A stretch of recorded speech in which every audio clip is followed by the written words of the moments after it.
Hi everyone, it's Alexandra and welcome back to my channel. I am putting out a video that was really requested, very much so, in my last video, and it is my teacher bullet journal flip through. Now, this has been a long anticipated video and I apologize for not having it done sooner. I had filmed this video back in the summer, but I wanted to refilm again because I wanted to kind of let you guys know what I was doing for this year and what ended up happening as far as keeping up with the teacher bullet journal. And I'm very, very happy that I was able to provide a lot of inspiration for fellow teachers out there in the bullet journal community, as far as just kind of giving ideas in organizing daily to-dos and thoughts, and how to organize student work and things like that. So let's get started here. If you watched my teacher bullet journal setup, you'll know that I used a softcover B5 Leuchtturm journal in this blue color. I think it's a Zora blue. And I found that this size was it was perfect for everything that I needed to do from the day to day. It was very light to transport to meetings. It didn't, it wasn't too thick or bulky that I felt like it was cumbersome and it took up too much room on my desk. And the pages, this Leuchtturm has 121 pages.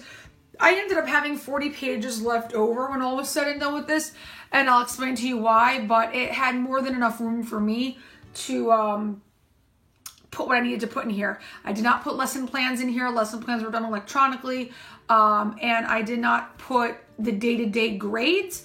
I only put grades in for the marking period, and I'll explain that. So let's get started here. This was my index. And as you can see, up until when I set up for the classes, I didn't add anything else to this. When I started, when I came back from maternity leave, and again, I was in a high school setting and I was transferred to a grammar school setting.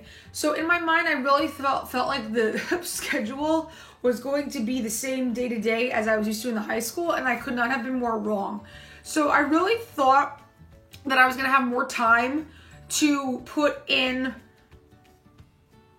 and invest time in this, and I just didn't get to do that.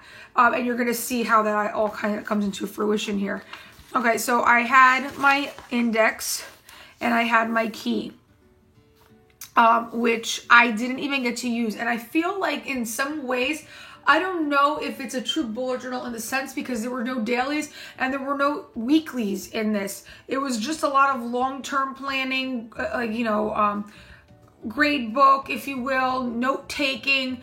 And I didn't really, I used the color coding in some aspects, but the key I really didn't even get to use in the true sense of what a bullet journal really is. This was my school calendar, which was very, very useful to have on hand, and I didn't have to keep going on to like the school website. This was my curriculum planning, which served me well. It was in a Calendex form, and I basically color coded the units, also based on the classes that I had. And it really, again, because I never taught 5th or 6th grade social studies, this was really good to kind of get me acclimated into where I needed to be, when I needed to get there. And so this really proved very beneficial for me. I didn't even have a chance to update resources as I went along. Again, the schedule did not allow for me to have the time to really go in and update. Okay, so here we have professional development hours, which by December, I just stopped logging in. What I started to do was just, there's a pocket back here in the Leuchtturm that I just printed out the certificates and I would put in here in the back, which again, by the end of the year was very helpful because I had everything in one place. This was the home contact log. Again, in normal years, this would be filled right down. I mean, it would take up pages, but we do have, because I do work in an inner city school, we do have 4 report card nights a year. So we have a standard sign-in sheet excuse me, with notes that we are required to turn into the administration. So basically I would make copies of those.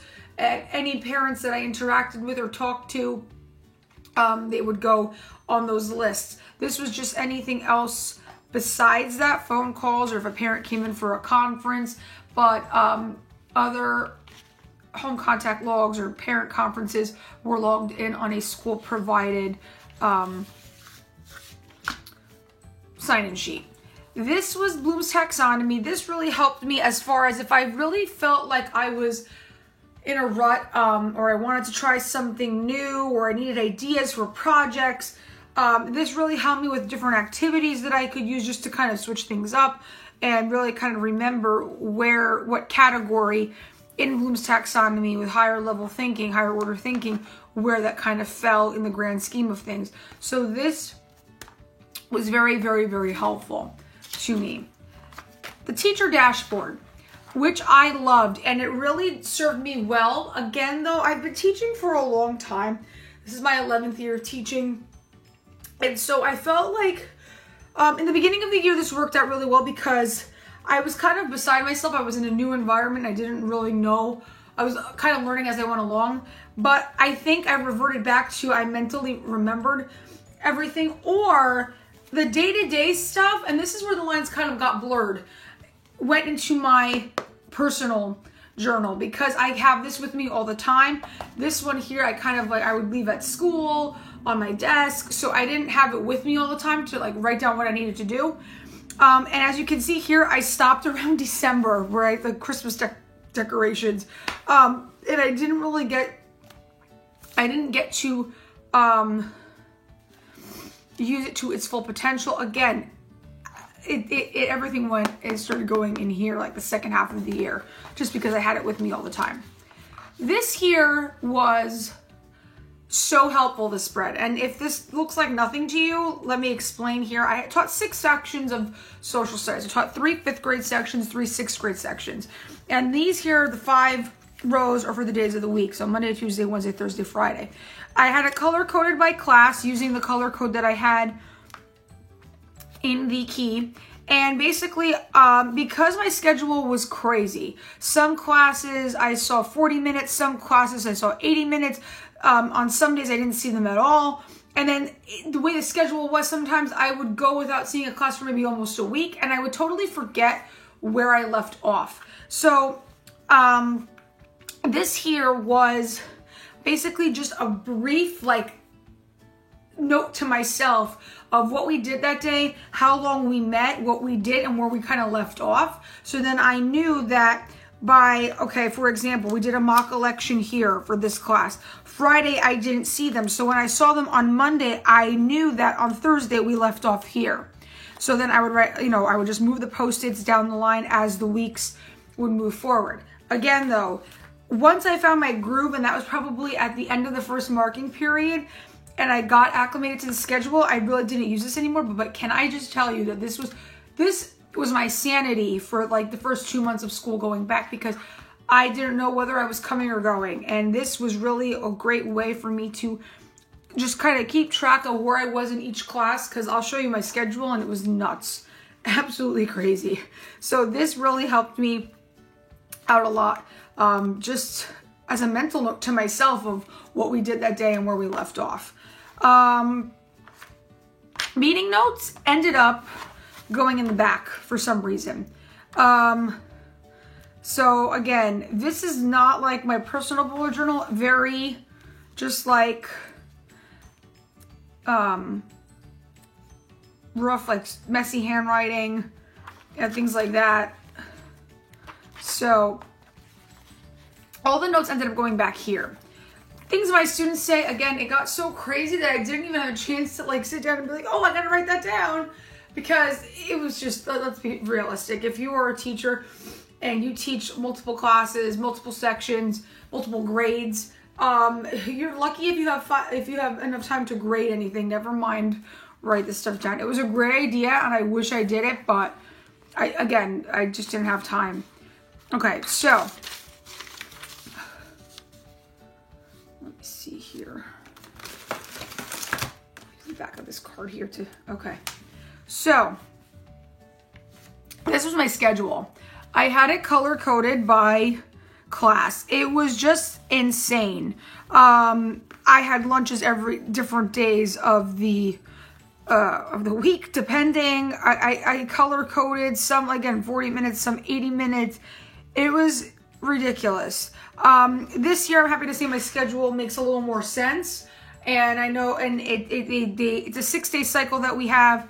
So it's like now this year I teach 3 days, it's all 5th grade, and the other 3 days are all 6th grade. So this year they've kind of found their groove and they've really made some improvements. But for the 2016-2017 school year, and it was the first year the school had opened up, it was just utter chaos.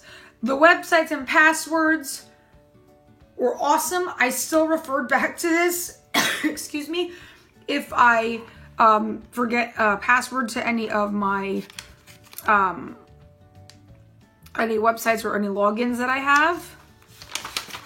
Okay, so the grade book. This was very, very helpful. And in my teacher bullet journal setup, I kind of explained how this all went. So this was the classes, color coded by class. This was 5th grade. And attendance was basically, I had all the months in the school year. If they were absent, for example, this child was absent November 9th and November 29th. If they were tardy, there would be a T in front of the date. This means here excused, okay? The 11th and the 12th. And basically I had all of their marking period grades all filled in at the end of each marking period. So then it was very easy at the end of the school year. I had all their averages to, all their grades to average out, and they got their final grade for the year. And it was very, very beneficial. A lot of my coworkers were going back to the portal that we were using, and it was just very frustrating for them, but I had it all right here in front of me, and it saved me a lot of time. With the assignments given, again, I had this in electronically in our online grading system. I started keeping track. Again, it just got too busy. You know, these are such nice ideas in theory, and maybe this year would have benefited me more to do this. But again, it was all online, and it got a little repetitive to do or redundant. So I was like, you know what, let me not do that. But this is how it worked for every class, basically. So this was the other 5th grade. Okay. Also, I realized that by the maybe 2nd marking period that I only had to keep attendance for my homeroom, and this was my homeroom. So you'll see that their attendance goes all the way to the end of the year. Whereas the other classes I kind of stop in January. So this was, okay, let me get to 6th grade. And with these lines, it provided room for about 30 students, which was pretty awesome. Okay, so this is kind of how it all mapped out here. 6-2, 6-3. Okay. Then for a week or so, I really tried to do dailies. It lasted not even a week. And it just got to be too much of the day-to-day. And again, a lot of it ended up going in here, the to-dos. So this lasted 1 week in October, and that was that. But what I did find this useful for was when I did group projects. It was nice to have a place where I just wrote down who was working with who, what the topic was for the various projects like throughout the year, just as a mental note to myself. So between all the classes and the 2 grades and stuff like that, it was very nice for me to have everything just kind of written down somewhere. So this was Industrial Revolution project, who was working with who, okay, and things like that. So that's basically it. Any notes, any papers that I had here. But I was left again with like 40 pages. Here was my pen test. Here, again, I even fell by the wayside with tracking my absences and stuff like that. It just, the schedule did not allow for me to really use this to my fullest potential. Now, for this year, I was debating on whether or not to do a teacher bullet journal. When I found out I was pregnant and I was not going to be there for the whole year, I said it's not worth it for me to go through all of that. especially because a lot of the pages in here, like the Bloom's Taxonomy, I carry this around with me still for this year. But I use the Bloom's Taxonomy. My websites and passwords, I still use. And so I keep this around and I hang on to it. This year I went with an Erin Condren teacher planner, but even with that, I haven't been using it to my fullest potential. I use it to maybe mark down grades if the computer's down or something like that. A lot of it though is done online. But again, anything with my general to-dos I put here. But again, this really, it did serve me well. And I liked how this all came together. I just feel like sometimes it wasn't a bullet journal in the true sense of the word. It was more like a teacher journal, but not a bullet journal in the sense of using the bullet points and the signifiers and the symbols and things like that. I have to say though, I loved the size of this. It did serve me well, especially with inputting grades, just writing down notes, meeting notes, anything that it served its purpose well. I would suggest maybe paring it down a little bit for next time, not having so many spreads to keep up with, even with lesson plans and stuff like that. Because I do it online, if for those of you that don't have an online system to submit lesson plans, I would even do something as far as like maybe doing a Dutch door and like having a layout of the week here, and then you have like pages of what you want to do for each day in particular in that class. And as far as data goes, because I know I'm going to get the question on tracking student data, that our administration had provided a binder for us to keep with all of the students' grades for all the assessments, and they were even so nice enough to even color code it for us and everything, and we had specific directives from the administration on what went into the data binder, what sections we had to divide them into, and so none of that really went into my bullet journal. IEPs, accommodations, all of that stuff went into that data binder that we were required to keep at our desk at all times. So none of that stuff really went in here. That was kept in a separate binder for our administration to have access to whenever they needed it. So that's it for my teacher bullet journal. I would like to know though too, for future reference, what spreads you have included in your teacher bullet journal that have been very, very helpful to you. Any of my spreads that you have used, I'd love to know. And I'd love to hear your feedback on this. I am sorry, I wish there was more that I could show you or that I put into it, but again, time didn't allow me to really invest in it the way that I really, really wanted to. So if you have any questions or comments, please leave them down below. Please like this video and subscribe if you haven't already. And until next time, guys, bye.